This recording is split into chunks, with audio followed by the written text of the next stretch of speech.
As a Man Thinks by James Allen. Introduction.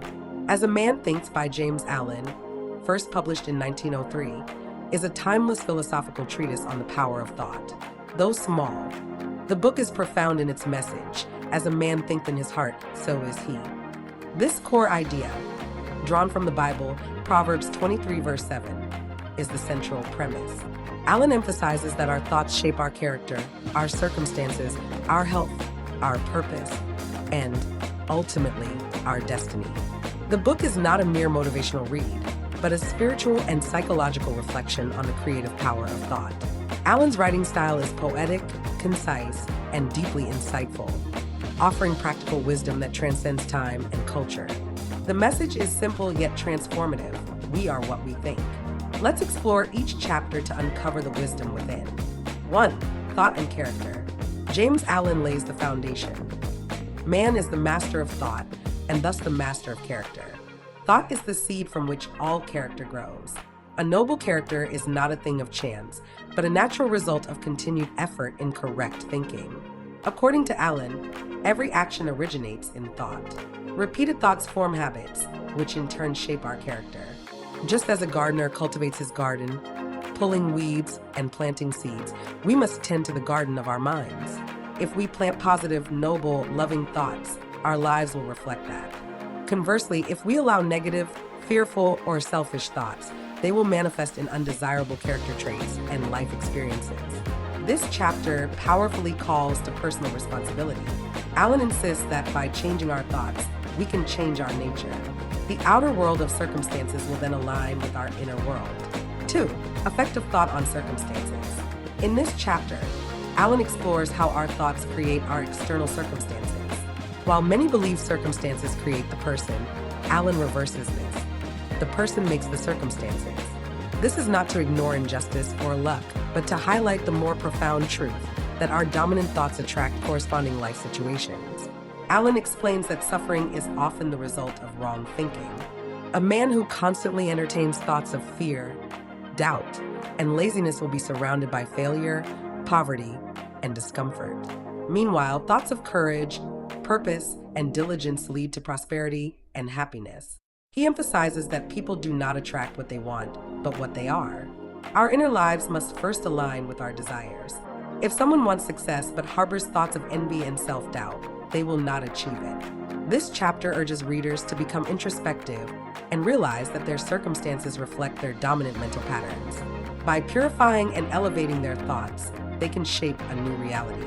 3. Effect of thought on health and the body. Here, Allen delves into the relationship between mind and body. The body, he says, is the servant of the mind. Just as negative thoughts affect our outer life, they also affect our physical well-being. Thoughts of anxiety, worry, and despair can lead to physical ailments, while joyful, loving, and serene thoughts promote health. A person's face, posture, and vitality reveal their inner mental state. Over time, consistent thoughts shape the body and health. Allen gives examples. A sour face often belongs to someone with sour thoughts. Bright eyes and clear skin reflect a calm, happy mind. He doesn't dismiss the need for medical help, but suggests that the root cause of many illnesses lies in the mind. This chapter gently but firmly reminds us that health is not just a physical matter, but is deeply connected to our inner emotional and mental lives. Thought control is self-care. For thought and purpose. Without a purpose, thoughts become scattered and weak. In this chapter, Allen emphasizes the need for purpose to effectively harness the power of thought. Just as a rudder directs a ship, a purpose directs our mind. Allen asserts that a man should conceive a legitimate purpose in his heart and set out to accomplish it. The purpose could be noble or practical. It doesn't matter if it is pursued with sincerity and perseverance. Without purpose, even the best thoughts are wasted. He warns against aimlessness, which leads to confusion, fear, and failure. Purpose transforms wandering energy into focused force. He encourages readers to write down their goals, stick to them through trials, and refine them with time. Even if failure arises, pursuing a purpose gives life meaning and direction. This chapter acts as a motivational anchor, urging readers to think and aim rightly. A disciplined mind, coupled with a purpose, becomes unstoppable. 5. The thought factor in achievement. This chapter naturally follows the previous one. Here, Allen argues that all achievements, great or small, begin in the mind. The dreamers, the inventors, the leaders, all became what they envisioned through the power of thought. He reinforces the idea that our outer world results from inner thinking. A strong, patient, and persistent thinker naturally rises. Achievement is not a product of chance or talent alone, but sustained, disciplined thinking. Allen acknowledges that external factors such as education and background matter, but are not decisive. It's the thought factor, the mental attitude, belief, and imagination that fuels achievement. He encourages readers not to compare themselves with others or feel limited by their circumstances.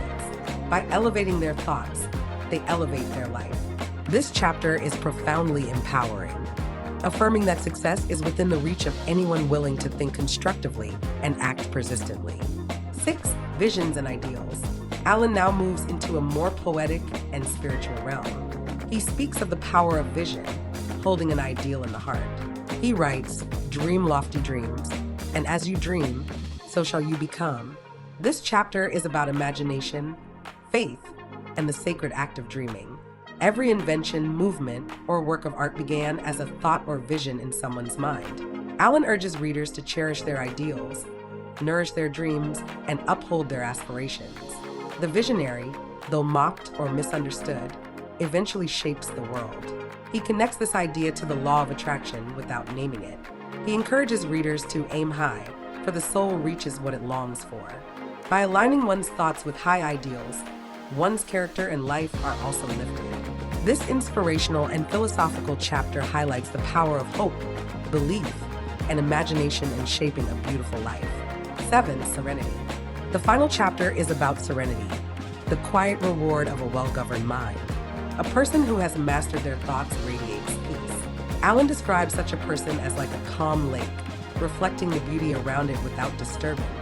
Serenity is not passivity, it is inner strength. It comes from understanding, self-control, and emotional maturity.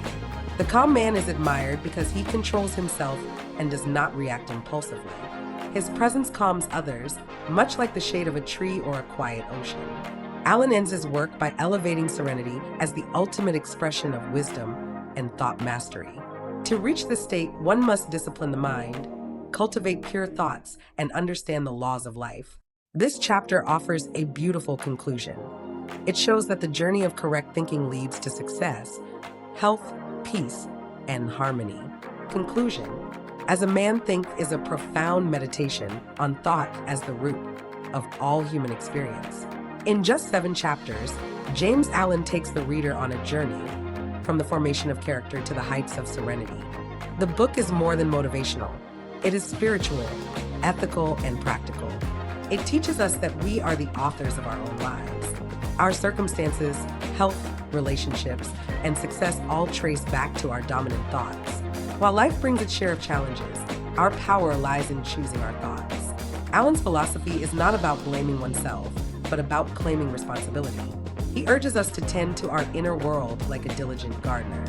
With patience, effort, and intention, we can transform our lives from within.